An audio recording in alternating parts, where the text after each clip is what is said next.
bienvenue sur la chaîne de Tranquillipat.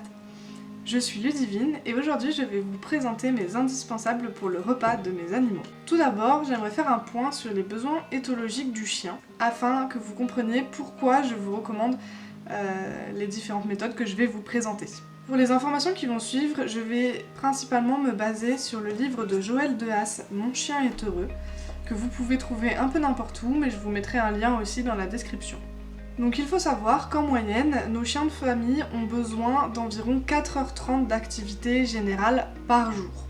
Cela varie bien évidemment en fonction de chaque race, mais surtout en fonction de chaque individu. Donc c'est à vous de savoir de combien de temps d'activité a besoin votre chien. Cette activité générale regroupe différents sous-types d'activités, comme par exemple l'activité locomotrice, l'activité olfactive, l'activité intellectuelle et bien d'autres. Ces activités se complètent, c'est-à-dire qu'un chien a besoin de toutes ces activités pour satisfaire son activité générale, mais elles n'ont pas toutes la même valeur. C'est-à-dire que l'activité intellectuelle est environ 10 fois plus fatigante que l'activité locomotrice pour un chien. Donc passer 1 heure à courir et passer 1 heure à réfléchir n'aura pas du tout le même impact sur le chien. Ce qui fait que par exemple avec des activités intellectuelles, on atteindra beaucoup plus vite son quota d'activité générale de 4h30. J'espère que c'est assez clair pour vous quand même, si ça l'est pas, dites-le moi. Mais voilà, on dit en général que 1 heure d'activité intellectuelle, ça équivaut à 5 heures de balade en fait. Donc si on fait 1 heure d'activité intellectuelle, vous voyez qu'on atteint les 4h30 d'activité générale nécessaires.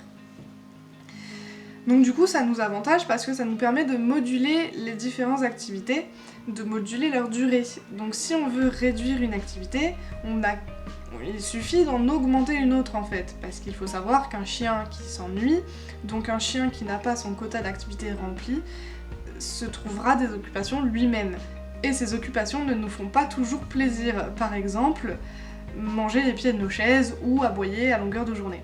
Dans la nature, le chien passe son temps d'activité générale à courir, à pister, à renifler, à creuser, à capturer et à dévorer ses proies, entre autres. Dans nos maisons, il n'a plus besoin de faire tout ça puisque son repas, c'est nous qui lui donnons directement dans une gamelle et lui il n'a qu'à l'engloutir en quelques secondes et quelques minutes si vous êtes chanceux et que votre chien est un petit peu lent ou pas très glouton. Donc pourquoi pas augmenter le temps que passe notre chien à manger et donc augmenter d'autres activités, on verra lesquelles après, pour combler son activité générale en fait. Vous verrez que ça n'est pas nécessairement plus chronophage pour nous, mais ça apporte énormément de bien-être à nos compagnons. Augmenter le temps d'activité alimentaire permet également de prévenir ou de corriger le surpoids. En effet, le chien va devoir réfléchir ou bouger pour manger, donc manger plus lentement déjà, et atteindre son seuil de satiété, qui est environ situé à 20 minutes. Donc vous voyez bien qu'avec nos gamelles actuelles, le chien il met jamais 20 minutes à manger sa gamelle. Avec les activités que je vais vous proposer, le temps sera rallongé et on pourra atteindre ce seuil de satiété qui fera que le chien aura moins faim et se sentira déjà apaisé, moins stressé et en plus ça lui donnera l'occasion vraiment de bouger et donc de prévenir ce surpoids. Donc tout ce que je vais vous présenter sera principalement à destination des chiens mangeant des croquettes, mais j'ai également des petites solutions pour ceux qui sont à la pâtée, au barf, à la ration ménagère ou toute autre alimentation humide. Et j'ai également des petites astuces pour les chats en fin de vidéo. Dans la description, j'ai fait un petit sommaire, vous pouvez cliquer directement sur les durées pour pouvoir arriver à la minute qui vous intéresse, si jamais votre chien ne mange pas de croquettes et que donc les solutions sur les croquettes ne vous intéressent pas. Vous trouverez dans la description également les liens de tous les produits que je vais vous présenter sur les sites officiels des marques, mais également les sites où moi j'achète, même si certains de ces produits sont également trouvables en animalerie près de chez vous. Enfin, avant de rentrer dans le vif du sujet, j'aimerais mettre l'accent sur la sécurité. Faites attention lorsque vous donnez ce genre de jouet à vos animaux, ne leur donnez jamais la première fois sans les surveiller. Même les premières fois, soyez là pour surveiller comment ils interagissent avec le jouet. Tout d'abord pour éviter qu'il ne frustre. Certains chiens ne vont pas forcément comprendre comment fonctionne ce que vous allez lui proposer et il faut les aider. Sinon ils vont juste s'énerver, monter en excitation et être dans un mauvais sentiment et c'est pas ce qu'on veut qu'ils soient dans un bon état d'esprit à l'heure de manger. Donc voilà, vraiment il faut les aider si jamais ils ont du mal au début. Et ensuite il faut veiller à la façon dont ils utilisent ces jouets. Il faut faire attention qu'ils ne se blessent pas avec, qu'ils les utilisent correctement. Parce que les chiens ils trouvent toujours des moyens d'utiliser les objets comme ils sont pas censés être utilisés.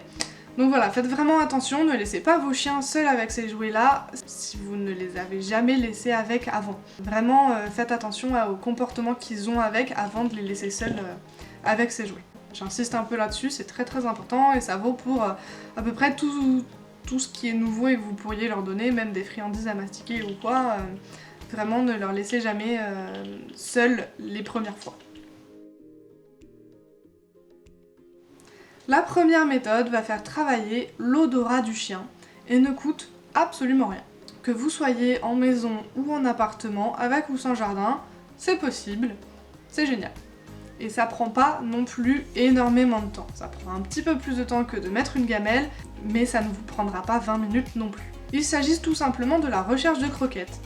Si vous êtes chanceux et que vous avez un jardin, vous n'avez qu'à prendre les croquettes et les lancer par poignées dans le jardin et ensuite faire chercher le chien. Vous pouvez le laisser tout seul dehors pendant que vous continuez de vous préparer par exemple le matin. Je vous conseille d'abord de faire sur une petite surface si vous avez un grand jardin pour éviter de démotiver le chien. Il faut d'abord qu'il comprenne ce qu'on attend de lui et qu'il prenne plaisir à chercher ses croquettes. Ensuite, vous pourrez un petit peu augmenter la zone. C'est pas la peine non plus d'éparpiller sur 2 km, hein, mais voilà, vous pourrez augmenter. Si vous n'avez pas de jardin ou qu'il ne fait pas un temps propice à ce genre d'activité, vous pouvez très bien le faire dans la maison. Soit en lançant des poignées sur le sol du séjour, soit en cachant des croquettes un petit peu partout dans la pièce et dans l'appartement, ou la maison. En cachant les croquettes ou en les éparpillant, le chien va devoir bouger, va devoir utiliser son flair pour les chercher. Donc pareil, on commence avec des difficultés basses. On ne cache pas les croquettes au fin fond du tiroir si c'est la première fois qu'on fait chercher à manger à son chien. Vous les mettez d'abord un peu en évidence et après vous pourrez corser un petit peu la chose. Si ces méthodes ne vous conviennent pas, si vous trouvez que c'est trop éparpillé, que ça prend trop de place dans l'appartement ou la maison, que c'est trop salissant, il y a une méthode qui s'appelle le tapis de fouille ou snuffle mat en anglais. Alors, le tapis de fouille, qu'est-ce que c'est ? C'est un objet comme ceci, avec des petites lanières de polaire, et en fait il suffit de cacher les croquettes à l'intérieur de ces lanières de polaire. Donc vous cachez les croquettes, vous donnez au chien, et il n'aura qu'à utiliser son flair pour fouiller à l'intérieur de ces petites lanières et trouver ses croquettes. Alors, mon tapis de fouille, je l'ai acheté sur le site Mon Animal au Naturel. Il est totalement en tissu, il ne contient pas de matière toxique ou de matière allergène, et il passe à la machine. Il est également personnalisable, c'est moi qui ai pu choisir les couleurs parmi un choix, et on peut choisir la taille. Donc voilà, moi j'aime beaucoup ce tapis là, vous avez évidemment le lien dans la description. Vous pouvez également en faire un vous-même, on en reparlera, ou en trouver ailleurs, il n'y a pas que ce site qui en dispense, mais voilà, moi c'est vrai que je l'aime beaucoup de par le fait qu'il soit entièrement en tissu, non allergène et non toxique. Il faut savoir que la recherche de croquettes grâce à l'odorat a également d'autres vertus sur le chien. En effet, ça lui permet de se calmer et de s'apaiser. Donc si vous avez un chien qui est un peu du genre excité, qui a du mal à se calmer, à se poser, c'est une très bonne activité pour les fatiguer et leur apprendre à vraiment décompresser et se calmer un petit peu. Pareil, si vous arrivez dans un nouveau lieu et que votre chien est un peu stressé, rechercher de la nourriture sur le sol permettra de s'apaiser et de manière générale c'est un comportement qu'ils font eux-mêmes. Quand ils sont un petit peu tendus, ils vont prendre des odeurs au sol, dans l'air, surtout au sol, pour se détendre. Donc c'est une super activité de ce côté-là pour les chiens excités ou stressés. Après, c'est une activité qui plaira à tous les chiens, car tous les chiens aiment se servir de l'odorat. C'est vraiment un plaisir pour eux. La méthode suivante permet une prise d'alimentation plus dynamique à l'aide de distributeurs mobiles. Le premier que je vais vous présenter, c'est la star et l'incontournable de ces distributeurs mobiles, c'est le Pipolino. Il s'agit de 2 cylindres emboîtés l'un dans l'autre et qui coulissent comme ceci, de façon à pouvoir ouvrir plus ou moins de trous. Par exemple là il est fermé et là il est ouvert. On peut régler comme ça la difficulté du jeu. Donc on met des croquettes à l'intérieur et le chien doit ensuite le faire rouler pour faire sortir les croquettes et les manger. Donc je vous conseille de commencer avec le plus de trous ouverts afin de ne pas frustrer votre chien et qu'il comprenne vraiment le principe, et d'augmenter la difficulté au fur et à mesure s'il le supporte. Je sais que ma chienne, je suis obligée de laisser les trous au maximum parce que sinon elle frustre et elle arrive à me l'ouvrir sur les côtés, là elle arrive à enlever ces parties-là. Mais voilà, c'est parce qu'elle frustre vite et j'ai pas connaissance d'autres chiens qui fassent ça. Donc voilà, après à vous de voir avec votre chien. Mais commencez avec un maximum de trous ouverts. Il en existe de toutes les tailles, ça va du chat au cheval, et je crois même qu'il y a une taille en dessous du chat pour les petits animaux. Donc voilà, c'est à vous de prendre le bon modèle en fonction de votre chien, mais surtout en fonction de ses croquettes. Il faut qu'elle puisse passer à travers les trous, mais il ne faut pas qu'il y en ait trop qui tombent en même temps du même trou, sinon c'est pas drôle. Dans une version plus compliquée, il y a le Kong Wobbler. Il a une base lestée, juste là. Voilà, donc c'est lesté. Comme vous pouvez l'entendre, il y a des petites billes à l'intérieur. Et on met les croquettes dedans. Et c'est plus difficile parce que déjà, il n'y a qu'un seul trou. Et en plus, quand on le pousse, il revient à sa position initiale. Donc ça rend les choses encore plus compliquées. Donc voilà, c'est hyper intéressant pour faire réfléchir les chiens et pour les faire bouger à la fois. Et avec ça, c'est sûr, ils mangent pas trop vite puisque de toute façon, il n'y a qu'un seul trou. Attention avec le Kong Wobbler, ça peut faire beaucoup de bruit et des dégâts si, comme moi, vous avez un bulldozer à la place d'un chien. Donc voilà, c'est mieux dans un espace bien ouvert avec rien de dangereux au sol. Mais voilà, c'est juste une petite précaution d'emploi, sinon c'est clairement un truc super, un classique également comme le Pipolino. Donc ce sont les deux que j'ai pour l'instant. Il y en a plein d'autres qui existent. Moi le prochain que j'aimerais acheter c'est le Kong Replay, qui est un peu le même principe que le Pipolino, c'est-à-dire qu'il faut le faire rouler sur le sol pour avoir des croquettes. Mais il n'y a qu'un seul trou et quand on le pousse, il revient également. Donc ça permet de doublement récompenser le chien une fois qu'il a poussé, puisqu'il pousse, il a une croquette une fois, le Kong revient, il a une autre croquette. Donc ça permet vraiment de motiver les chiens qui manquent un peu de dynamisme, ou juste de motivation de manière générale, qui sont un peu fainéants. C'est parfait voilà, pour les dynamiser un petit peu. Évidemment, il n'est pas indispensable d'investir dans tout ça pour nourrir son chien.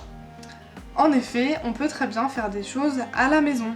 Alors comme j'ai dit tout à l'heure, on peut par exemple trouver des tutos pour fabriquer son propre tapis de fouille avec des vieux tissus de récup. On peut également remplacer le Pipolino par exemple par une bouteille dans laquelle on aura fait des trous. Ou on peut également proposer une boîte d'œufs vide dans laquelle on met des croquettes que le chien devra récupérer derrière. Ce dernier est très intéressant parce qu'en plus on voit vraiment la personnalité des chiens. Il y en a qui vont vraiment chercher à ouvrir la boîte pour avoir ce qu'il y a à l'intérieur, et il y en a d'autres comme la mienne qui vont plutôt complètement déchiqueter la boîte pour atteindre le précieux, la nourriture. On peut également imaginer des grandes boîtes, des boîtes à chaussures, des seaux, des bassines, peu importe, un récipient, dans lequel on met des bouts de tissu, du papier, des jouets, des balles, et on met des croquettes également. Comme ça, pareil, il devra chercher avec son nez, fouiller dans la boîte pour trouver les croquettes. On peut enrouler des croquettes dans une serviette ou dans un vieux torchon. Voilà, il y a vraiment plein de choses à faire avec les objets du quotidien. Alors, attention, encore plus qu'avec les jouets achetés, avec tout ce qui est fait maison, faites vraiment attention que le chien n'ingère pas des choses qu'il ne devrait pas, comme par exemple le carton de la boîte d'œufs. On fait attention sur si on utilise des bouteilles, de faire attention qu'il n'ingère pas la petite bague en plastique autour ou le bouchon. On fait attention qu'il n'y ait pas de bord coupant, enfin voilà, vraiment faites attention avec ce que vous utilisez. Donnez-leur quand vous êtes là. Et voilà, faites attention quand vous préparez la chose, voyez comment votre chien réagit et faites en conséquence. Mais voilà, il y a plein de choses à faire, soyez imaginatifs. Enfin, la dernière méthode dont j'aimerais parler pour les croquettes, c'est de faire travailler l'intelligence du chien. On peut très bien réserver une partie de la ration journalière du chien pour travailler des tours à la maison. Il faut que ce soit quelque chose qui ne soit pas trop compliqué pour le chien, donc soit des tours qu'il connaît déjà, soit des nouveaux tours assez simples. Il faut qu'il reste motivé, étant donné que la récompense c'est de la croquette. Il y a des chiens qui vont se dire ça va pas bien, je vais pas travailler pour de la croquette. Donc ça marche pas forcément avec tous les chiens, mais ça peut être hyper intéressant, normalement sur des petits comportements, sur des sessions pas très longues.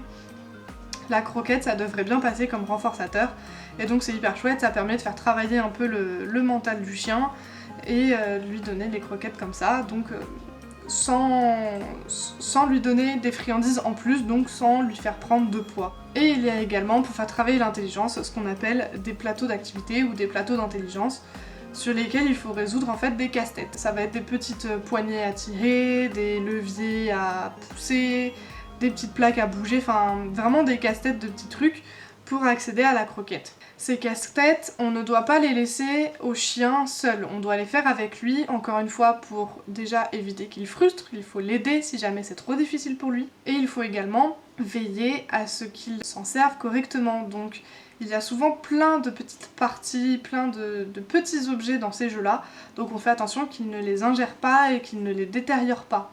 Donc vraiment, les plateaux d'activité, c'est toujours sous notre surveillance, et une fois que c'est fini, on le range.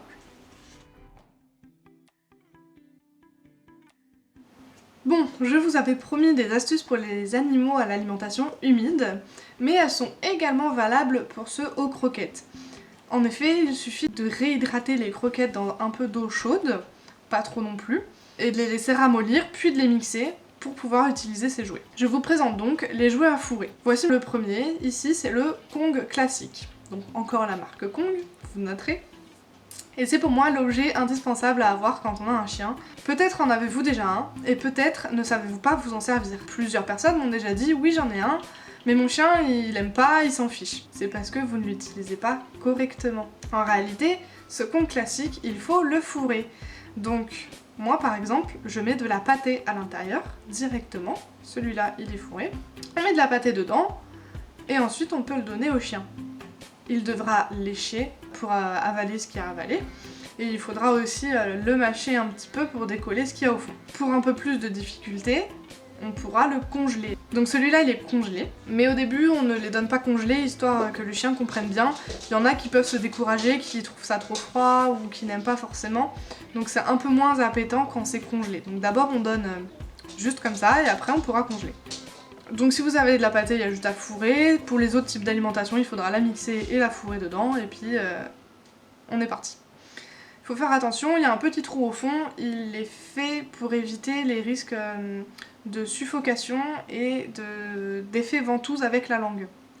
Donc si jamais le chien se le coince dans la gorge par exemple, enfin dans la gueule, ça permet d'éviter qu'il suffoque, et ça permet d'éviter que sa langue se retrouve bloquée à l'intérieur. Donc pour ne pas boucher ce petit trou, vous pouvez remplir avec votre mixture et passer une paille ou une baguette, peu importe, enfin, un objet assez long dedans, afin de recréer ce trou là. Moi je passe une baguette, vous pouvez le congeler avec ou sans la baguette, ça dépend de ce que vous mettez dedans, et il faut bien entendu l'enlever avant de donner au chien. J'ai également le Kong Quest Bone que j'ai laissé au congélateur là, qui est sur le même principe, il faut lécher pour pouvoir avoir la nourriture dedans. Donc ça permet au chien de satisfaire également son activité masticatoire, qui regroupe le fait de mâcher et de lécher, et qui est également une activité qui détend et qui calme. C'est vraiment comme la recherche olfactive, une activité vraiment recommandée pour les chiens qui ont du mal à se poser, pour les chiens un peu stressés, angoissés, excités, enfin voilà, c'est recommandé pour tous les chiens de manière générale, mais ça a encore plus de bienfaits sur ces chiens-là, puisque ça va vraiment les apaiser. Sur le Kong classique, il existe plusieurs tailles et plusieurs forces, donc c'est à vous de bien choisir en fonction de la mâchoire de votre chien la taille du Kong, et les forces, il y a rose, bleu, rouge et noir. Rose et bleu c'est pour les chiots, rouge c'est le classique, et noir c'est pour les chiens vraiment destructeurs avec des mâchoires puissantes. Donc à vous de voir si votre chien est plutôt du genre à vraiment arracher tout ce qu'il trouve, même les trucs assez durs, ou si c'est un mastiqueur lambda, normal, et donc à ce moment-là le rouge convient parfaitement. De même, il y a les liquimates, ou tapis de lèche en français, qui se présentent sous cette forme sur lesquels on étale notre pâte et après le chien doit lécher. Donc encore une fois, ce ne sont que les éléments que je possède moi, il en existe plein d'autres. Les liquimates notamment, il y a plein de formes différentes pour différents types de textures, que ce soit plus liquide ou avec des morceaux ou sans morceaux. Et puis en plus de ces éléments, ils ne s'en lassent jamais parce que, encore une fois, ils aiment lécher, mâcher, ça fait vraiment partie de leur instinct, donc c'est vraiment que du bonus. Eux, ils seront toujours contents d'avoir ça.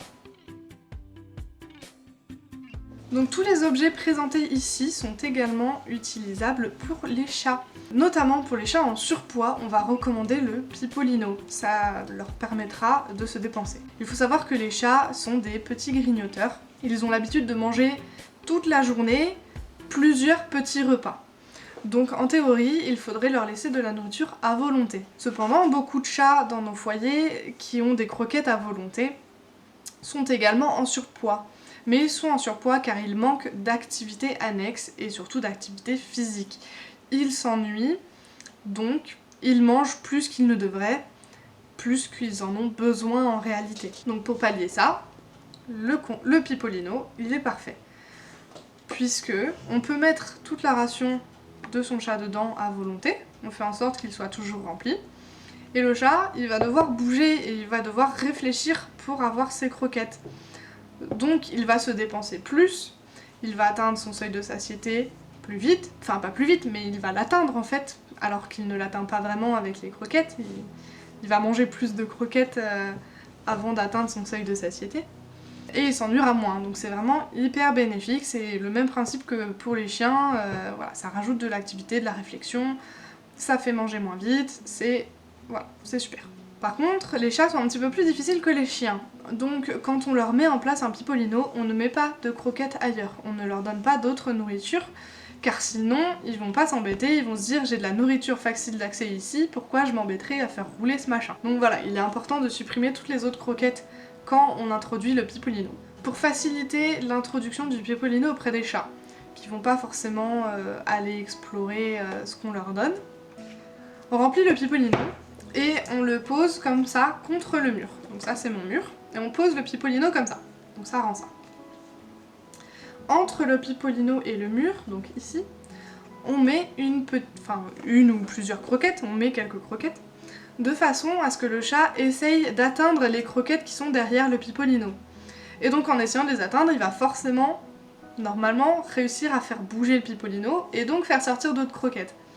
Donc il finira par se dire « Ah tiens, mais ce truc, quand il roule, il y a des croquettes qui sortent, super, donc je vais le refaire rouler. » Il ne faut pas leur montrer, contrairement aux chiens, on ne montre pas aux chats comment s'utilise le Pipolino. Parce que sinon, ils vont l'associer à nous et ils vont se dire « Ah bah, c'est l'humain qui le fait rouler, c'est l'humain qui sort mes croquettes, c'est pas moi, je vais pas m'embêter. » Donc voilà, on évite de lui montrer, sinon c'est mort. Également, dernier avertissement, on ne laisse pas jeûner un chat plus de 24 heures. Si au bout de 24 heures, il n'a toujours pas touché au Pipolino, on enlève ce dernier et on remet les croquettes normales. Et on fait un nouvel essai par la suite. Voilà, avec tout cela, j'espère que je vous ai convaincu de ne plus utiliser de gamelles classiques pour nourrir vos animaux. Si vous avez des questions, bien entendu, posez-les en commentaire, je serai ravie d'essayer d'y répondre. J'espère que cette vidéo vous a plu, faites-le moi savoir en me laissant un pouce en l'air, abonnez-vous et activez la cloche pour avoir une notification de chacune de mes prochaines vidéos si ce n'est pas déjà fait. Merci!